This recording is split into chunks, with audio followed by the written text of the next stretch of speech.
Outreach Church, it's Friday again. Thank you for joining me. So today's reading was Numbers 22 through 24, and we're going to dive right in. And so I want you to think of these chapters as a supernatural road trip movie. And it's about a king who's trying to hijack God's plan, and he's hiring this hitman, and for the whole thing to backfire, and God always is going to prevail.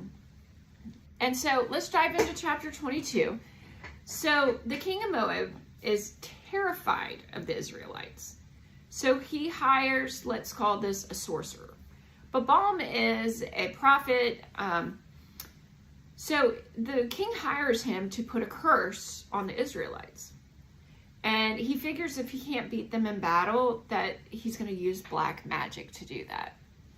Okay, just keep that in mind. I think that's the wrong move, but we'll see. So Balaam is on this donkey.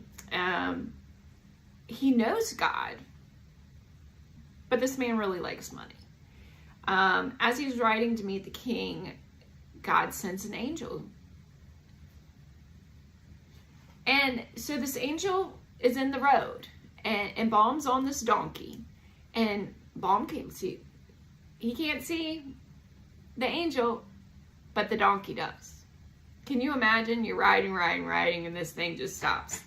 Usually we would be looking down to see like if there was a snake or a rodent, and there's nothing. The comedic relief in this is the donkey keeps dodging this angel. Like, you're on the back of this donkey and it's going... And he starts hitting the donkey. Like, what are you doing? He can't see this angel. And finally, God gives the donkey the ability to speak. And he said, hey, why are you hitting me? Haven't I been a good donkey to you all these years? And can you just imagine what he was thinking when this happened? This is why I say God has a little bit of a comedian part of him, or characteristic, as I should say. God was showing him that he was actually being more stubborn and dumb than the donkey. God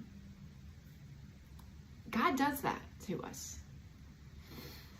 So we go into chapter 23, and we see that the curse fails, right? So Balaam arrives, and the king takes him off to a cliff overlooking the Israelites, and he says, okay, do your thing, curse them. And he opens his mouth to curse them, but only blessings come out. The king is annoyed. I paid you to curse them, not bless them.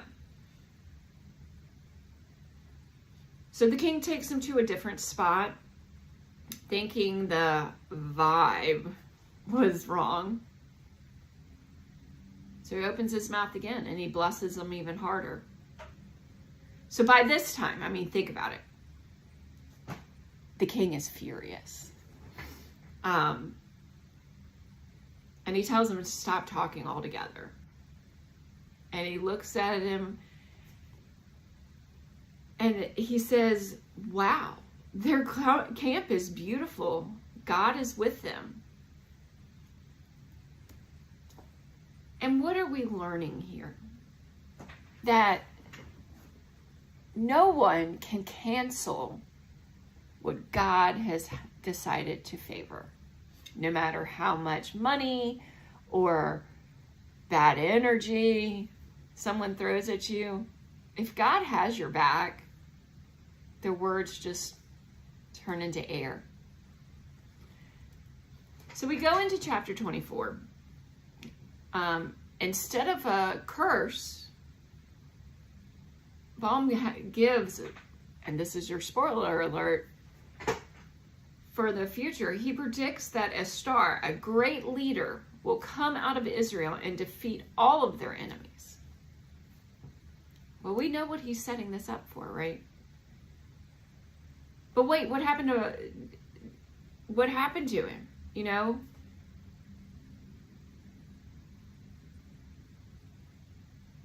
So we need to realize, though, even though he was blessing them, God was working through him.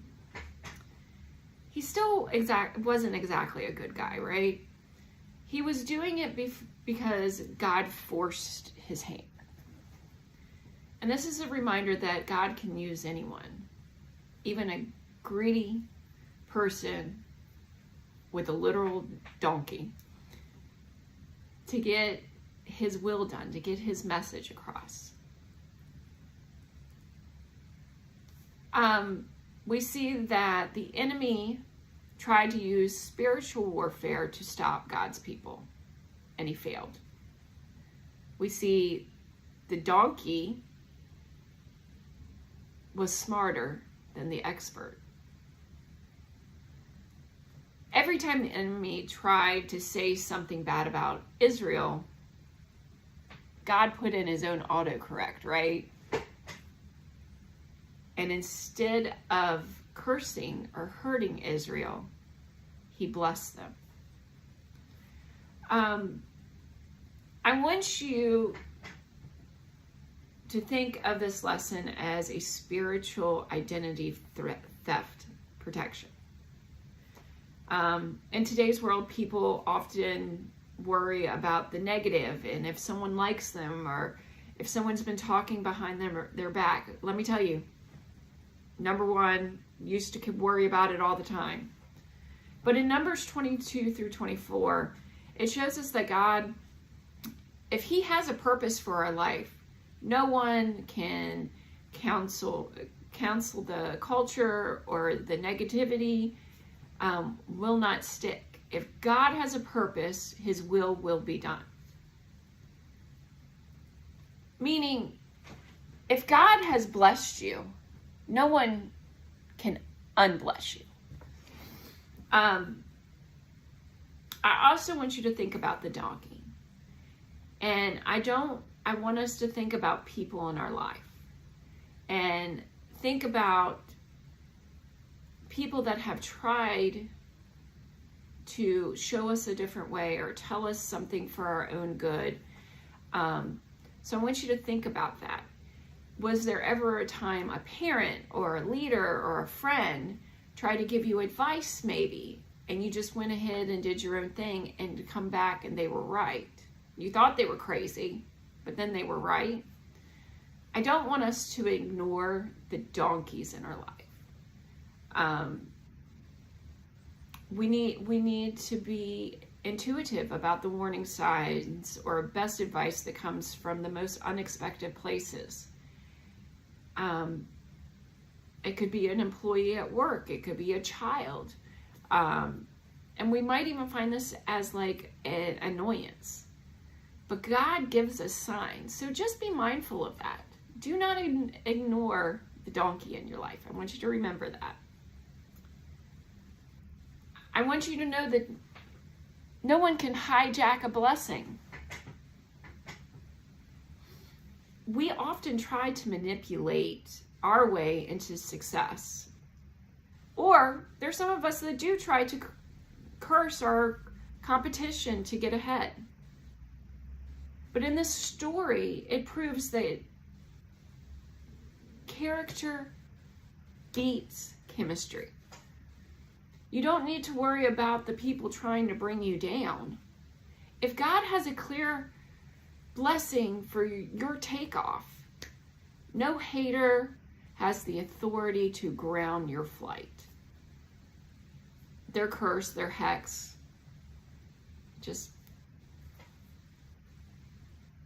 goes away.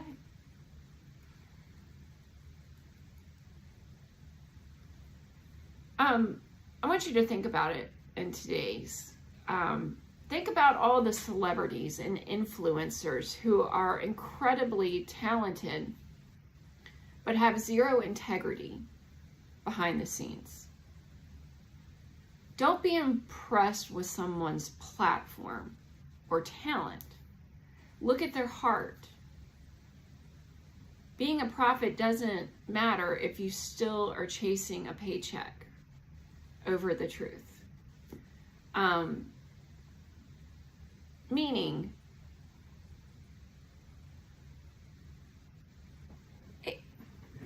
you don't have to be a big celebrity, or you don't have to have a huge following for God to use you. And it's not about what we see on social media or on TV. It's what's in here. It's that you are living with God in faith, in the Bible. If you feel like you're under attack or people are rooting for you to fail, remember, God literally overrides the negativity of others when you are walking in his purpose. You don't have to fight the haters. God is at the microphone.